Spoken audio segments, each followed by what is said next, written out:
CGL, CHSL এবং MTS সহ রেলের বিভিন্ন পরীক্ষায় গ্যারান্টি আসা একটা অঙ্ক আমি পরীক্ষার প্রশ্ন থেকে নিয়ে এসেছি আপনাদের জন্য শর্ট ভিডিও আকারে। দেখুন, যদি কনসেপ্ট জানেন খুব ভালো কথা, মুহূর্তের মধ্যে হয়ে যাবে। যদি না জানেন তাহলে দিন শেষ হয়ে যাবে। কি দেওয়া আছে? এবি আর ডি এরা সমান্তরাল সরলরেখা হলে কোণ এবিসি সমান কত? এবিসি মানে এই কোণটা জানতে চেয়েছে, এবিসি সমান কত। ক্লিয়ার হয়েছে? এবার আপনি এটা কিভাবে করবেন খেয়াল করে দেখুন। আমি আপনাদেরকে আগের ভিডিওতে কনসেপ্ট জানিয়েছিলাম, যদি এরা সমান্তরাল সরলরেখা হয় আর আমি যদি একে একটু এরকমভাবে বাড়িয়ে দিই, মনে পড়ছে যে এই যে সমান্তরাল সরলরেখাকে এরকমভাবে যে কোণগুলো তৈরি হয় তার বাঁ দিকে মুখ করা কোণগুলোর সঙ্গে যোগফল কি হয়? ডান দিকেরটা।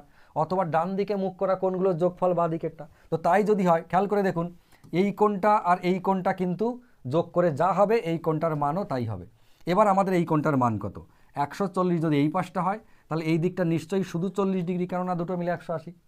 এ যদি 40 হয়, এ যদি 60 হয়, এই দুজন মিলে 60 হতে হবে। তাহলে এই বাবা জীবন কত?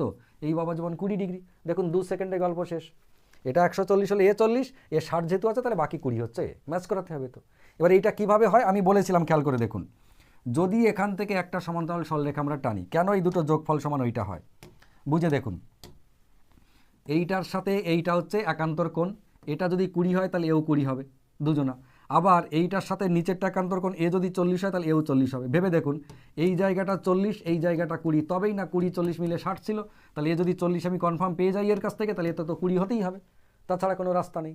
ক্লিয়ার হয়েছে? যদি বুঝে গিয়ে থাকেন খুব ভালো কথা, এটার উত্তর করবেন এবং কমেন্টে জানাবেন।